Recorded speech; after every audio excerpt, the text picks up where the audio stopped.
My 911 story is I was recently appointed to the city's Measure U Community Advisory Committee, and Councilmember Jay Chenier asked me if I would be willing to go on a ride-along with the Sacramento police. I was out with Lieutenant Samir Sood, and we stopped at a 911 call that was in the Greenhaven pocket area. And we were called there because someone who the suggestion was may have been experiencing homelessness had walked into a house where the front door was open, and the family was in the backyard. It was August and pretty sunny and warm outside, and could see the person inside. And when the 911 dispatcher asked, what were they doing? The family said that the person was making a sandwich, and they asked if there were any weapons in the house, and the family said no. So they could still see, the person in the house, but obviously they wanted to be able to have some assistance because someone who was uninvited in their home and they were concerned. When we arrived, 8 officers were already there, and they had the K-9 unit, and they were prepared to send the K-9 unit inside to this house where one person was making a sandwich and there were no weapons. And so thankfully, Lieutenant Sood and I stopped because this is not a stop he typically would have stopped on, and he only stopped because I was on the ride-along, and it was a pretty sleepy Sunday. And so when we walked up and he began talking to the officers, he asked them, they were preparing to deploy the K-9 unit, and he asked them, have you tried calling the person outside first? And 8 officers were there, and not a single one of them had thought to call out an unarmed person making a sandwich who had not forced themselves into a house, certainly they weren't invited, before sending in the K-9 unit. For those who don't know what the K-9 unit does, they don't go in and, to try to neutralize a threat in a way that's not violent. They bite, and they bite to bring the person down. And so this could cost us money in terms of medical bills, in terms of harm to that person, and there's always a remote possibility that the person could be harmed so substantially that they might even die, depending on what their pre-existing health conditions are. And so before trying to call the person out, they were going to deploy the K-9 unit. Luckily, Lieutenant Sood asked, and they said, oh, well, I guess we can try that first. So they did. They knocked on the door and said, Sacramento police, please come outside. And about a minute later, the person walked outside, maybe less than a minute. The person walked outside with their hands up and mustard on their face and were taken away. And I think to myself, what would have happened had I not been on that ride-along that day?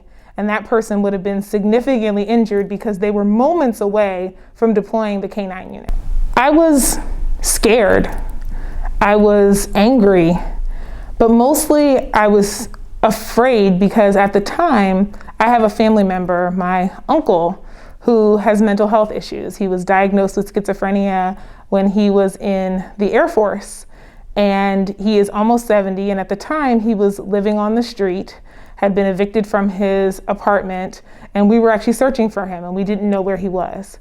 And all I kept thinking was, what if these same type of police officers were called because my uncle was experiencing a mental health crisis? What would happen to him? I have experiences with informal networks of 911 alternatives like Mental Health First, who are able to come and diffuse situations. In fact, during one of the off times, one of the members of the MH First team saw a person who was in the middle of the street and experiencing a mental health crisis, and was actually able to diffuse the situation in a time that wasn't when they were normally operational. And so I was there to witness firsthand what skills they have in terms of being able to de-escalate situations, and how they were able to do that without the full force of law enforcement, without guns, without weapons, even though this person was in danger at the time when the situation arose.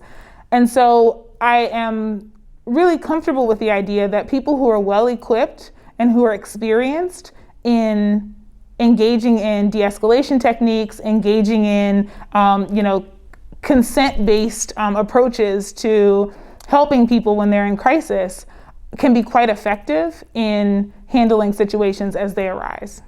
I am an epidemiologist, which is kind of funny because before 2020, most people didn't know what that is, but I think, unfortunately, thanks to a global pandemic, many people know that epidemiologists study the distribution of diseases in our population and help to better understand why people get sick and what we can do to prevent it. I am also the Senior Director of Policy for Public Health Advocates, a statewide policy advocacy organization. As a public health person, we're very well aware of the role that prevention can also play in making sure that fewer 911 calls exist, because 911 in and of itself is even a failure. It means that we failed to prevent an emergency and someone needs help.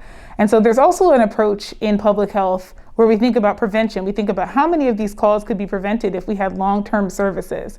How many of these calls could be prevented if we changed a policy? How many of these calls could be prevented if we overall restructured some of the ways that our societies were operating? And so those are the things that we think about from a public health perspective. So how much of this is intertwined with a lack of investment in schools or in healthcare in the case of 911 calls that are medically related, or in in some of the policies that may have made it so that people get more care when they maybe are experiencing conflict. All of those things allow us to be able to decrease the volume of 911 calls so that we're left with what are the truly unavoidable emergencies, and then also making sure that we're sending out the appropriate people to be able to handle those emergencies. One of the big places that we could divert the funding is into housing. So many of the 911 calls that happen are for people who are experiencing homelessness. And the thing I've always kind of joked about, but I'm very, very serious, is it doesn't really make sense to call the police when people are experiencing homelessness, because unless the police are going to adopt a person and take them home, the problem persists. There are not enough places right now that we have available to people to be able to shelter them. And so the problem of experiencing homelessness is one that doesn't go away simply because someone has been moved. And so one of the things that we could do if we could divert those calls by creating housing, we could take some of those funds that we're spending on this large volume of calls and actually spend it on housing. So that's a great example of things that we could do up front to be able to decrease the volume. Another example would be mental health services. And that could include in our schools. So we have municipal budgets, and obviously our school budgets are not always tied in, but we could have wraparound community services that we're focusing on mental health in our schools and helping to be able to address mental health prior to the onset of a crisis or a major need, so that we could lessen the number of people who are experiencing that, and making sure that more people have long-term care and also have long-term maintenance of their mental health. I think there are also ways that we could also diffuse situations. Right now, 911 is what you call when you need help. And it's essentially either someone coming from the fire department, maybe an ambulance service that may be associated with the fire department, or the police department when that happens.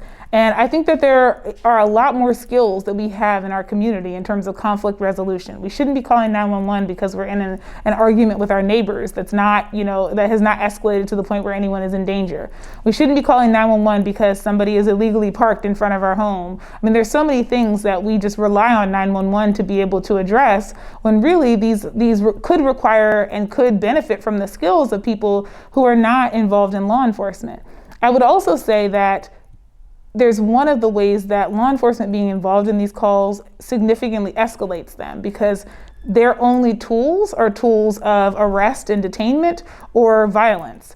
And so there aren't a whole lot of other tools that we have equipped our police departments with to be able to address things. And so we are inviting in a punitive system or a retaliatory system anytime we call 911. And sometimes that actually makes a situation worse. It escalates a conflict that could have otherwise been diffused. I do think it's really important that we have people who know local communities, and that we're not bringing in outside entities into a community. I think when I talk about diversifying the people who are involved in serving our communities and helping out in times of need, and even before times of need, I think it's really important that we have people who know the community, who know the members, and who are integral parts of the community to be able to do that.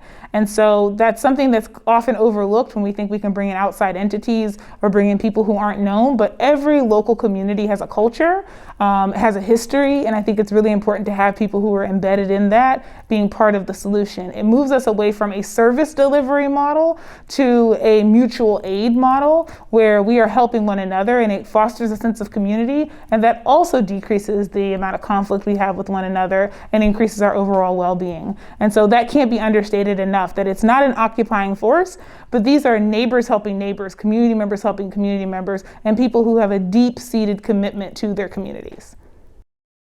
Enforcement agencies reforming of some sort or retraining would solve these issues? I don't think training is the issue. I think the function is the issue. I think different systems have a culture, and I think we need people who have been brought up in a different culture to be able to do this work. I also think we need people with different tools to be able to do this work. I also think we need to really think about, just in general, diversifying how we view conflict management and resolution and how we provide aid. And I don't think it is appropriate, or it is, quite frankly, effective to be able to ask people who've been trained in violence and who have been trained specifically with using weapons and using arrests to then be the people who are coming around to do these other roles. I just don't think that's appropriate, and nor do I think it will work very well, as we've seen thus far.